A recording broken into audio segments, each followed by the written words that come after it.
Bab 213. Kakak ketujuh. Feli Luo, sang iblis penyayang adik. Suara Louis seperti petir. Auranya sangat kuat. Ia membuat Zero dan yang lainnya tidak tahu harus berbuat apa. Namun tak lama, Zero pun berkata dengan suara berat, "Tinggalkan dua orang pengurus hukum untuk berjaga di sini. Sisanya ikuti aku kembali ke base camp aliansi bela diri." Meskipun tidak tahu dari mana asal-usul anak muda ini, tapi kalau ia ingin masuk sendiri ke dalam jurang, ikuti saja kemauannya. Orang-orang dari aliansi bela diri setelah pergi bersama dengan Louis, para penonton pun mulai memanas. Menakutkan sekali. Semua yang terjadi hari ini benar-benar hanya dapat dideskripsikan dengan kata menakutkan. Dari mana datangnya rasa percaya diri pemuda ini? Sampai-sampai mengira bahwa dirinya dapat melawan aliansi bela diri seorang diri. Berani-beraninya dia meminta untuk bertemu dengan ketua aliansi bela diri. Bukankah itu sama artinya dengan menjerumuskan diri sendiri ke jurang? Lalu, mereka pun melihat ke arah keluarga Jiang lagi. Wajah bahagia mereka sudah tidak dapat ditutupi lagi. Karena kemungkinan besar, kali ini anggota keluarga Jiang pasti akan dimasukkan ke dalam penjara aliansi bela diri. Dan tidak akan bisa melihat matahari terbit lagi. Keluarga Jiang benar-benar habis. Para pengurus hukum sudah pergi. Louis juga sudah pergi. Tapi orang-orang di sekitar tetap tidak membubarkan diri. Mereka sedang menunggu sebuah akhir. Mereka percaya tak lama kemudian, seluruh hakim dari aliansi bela diri akan datang. Charlie berkata dengan wajah pucat, "Kakak pertama, ayo kita melarikan diri dari kota Jinling. Aku tidak ingin menghabiskan sisa waktuku di penjara." "Kau tidak ingin? Apa kau pikir aku ingin? Setelah membuat masalah dengan aliansi bela diri, apa kau pikir kau bisa melarikan diri semudah itu?" Begitu mendengar perkataan Chandler, seluruh anggota keluarga Jiang pun benar-benar putus asa. Dalam hati mereka terus memaki Louis. Semua ini adalah salah pemuda sial itu.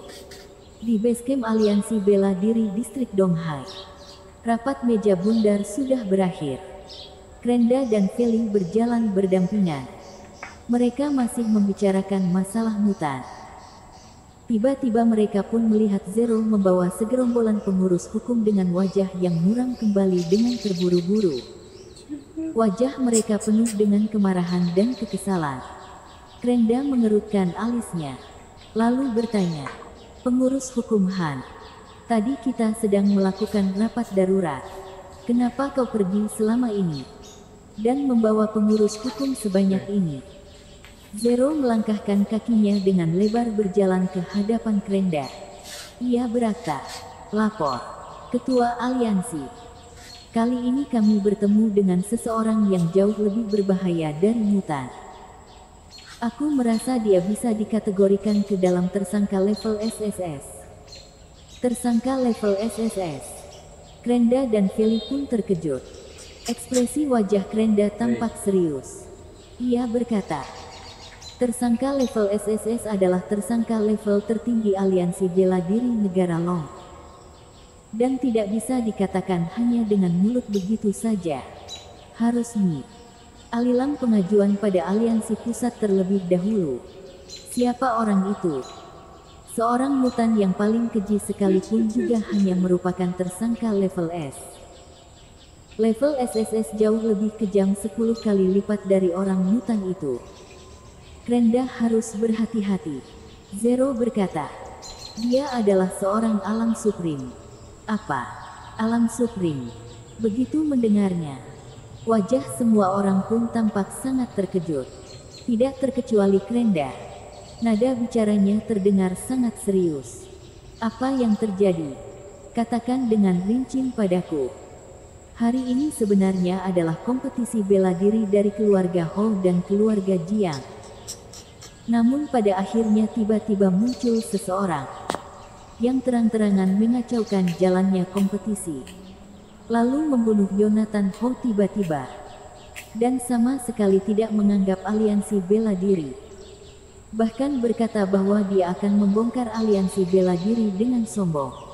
Kata Zero dengan berlebihan. Ingin membongkar aliansi bela diri. Berani sekali dia. Apa ia kira bahwa dirinya adalah seorang Supreme Power?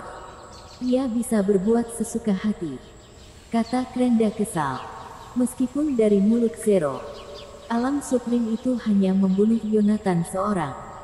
Tidak bisa dibilang sekejam itu. Tapi orang itu berani berbicara besar dan sombong seperti itu. Ia berkata akan membongkar aliansi bela diri. Itu sama arifnya dengan menantang aliansi bela diri. Ditambah lagi dengan tingkat kultivasinya yang cukup kuat. Memberinya tersangka level SSS. Juga bukan tidak mungkin. Krenda berkata, kalian tunggu di sini. Aku akan menghubungi aliansi bela diri pusat sekarang. Meminta agar orang-orang di atas mengirim beberapa alam Supreme kemari. Dan menangkap orang itu. Ketua aliansi. Aku sudah membawanya kemari. Kau sudah membawanya kemari. Krenda tercengang. Lalu ia menampakkan wajah bingung. Jika seperti yang dikatakan oleh Zero bahwa dia adalah seorang Supreme Power, mana mungkin hanya dengan kemampuan Zero yang rendah itu ia bisa menangkapnya. Ada yang aneh di sini. Krenda juga merupakan orang yang pintar. Ia berkata, pengurus hukum Han, aku ingat. Yonatan Ho dari keluarga Ho adalah muridmu kan? Kurang lebih ia sudah bisa menebak apa yang terjadi. Siapakah seorang Supreme Power itu? Apa dia akan mengacaukan jalannya kompetisi tanpa sebab seperti itu? Perkataan Zero itu terdengar banyak keanehan. Wajah Zero sedikit berubah. Dengan melihat wajahnya saja Krenda sudah langsung tahu bahwa tebakannya benar. Tapi bagaimanapun dia adalah bawahannya. Krena juga hanya pura-pura bodoh dan berkata, mana Supreme Power itu? Bukankah kau berkata bahwa dia sudah datang kemari? Zero melirik ke belakangnya sejenak. Dan Louis pun berjalan dari antara kerumunan para pengurus hukum. Krena masih belum berkata apa-apa. Namun mata Feli yang ada di sebelahnya langsung memancarkan cahaya yang terang. Ia segera berlari ke depan dengan gembira dan berkata, Louis kecil, kenapa kau datang kemari? Kakak ketujuh. Dari tadi Louis sudah melihat Feli dari kejauhan. Ia maju sambil tersenyum dan memeluknya. Aku adalah tersangka level SSS yang dimaksud oleh Zero Han tadi. Apa? Seketika Feli pun mengerutkan alisnya. Ia menatap ke arah Zero dengan marah. Adikku bukanlah orang yang akan membunuh orang sembarangan. Pasti kalianlah yang melakukan suatu kecurangan sehingga adikku menyerang kalian. Adik, pemuda yang sombong ini, adalah adik dari Ketua Aliansi Bela Diri Tiongkok Tengah, Zero, Surya, dan yang lainnya pun langsung tercengang. Krenda juga tercengang. Lalu ia pun langsung tersadar dan langsung melotot ke arah Zero. Setelah itu ia tersenyum dan berkata, ternyata hanya salah paham saja. Salah paham apanya? Hari ini kalian harus memberikan sebuah penjelasan pada adikku. Adikku sebaik hati dan sepolos ini. Tidak boleh dipermalukan seperti ini oleh kalian. Ekspresi wajah Feli sangat dingin. Ia sama sekali tidak memberi Krenda muka. Meskipun di 3 hari saat ia berada di rumah, Louis berbuat sesuatu yang keterlaluan padanya. Selalu pura-pura tidak sengaja masuk ke kamar mandi saat ia sedang buang air kecil. Lalu ia sering memukulinya dan memperingatkannya untuk menjauh dari dirinya. Tapi, bagaimanapun dia adalah adik yang paling ia sayangi. Sekarang adiknya sedang dipermalukan oleh orang lain. Dituduh sebagai tersangka level SSS. Feli harus membela keadilannya. Ini adalah sikapnya sebagai seorang kakak. Adikku hanya boleh diganggu oleh aku sendiri. Orang-orang luar seperti kalian tentu saja tidak boleh bersambung.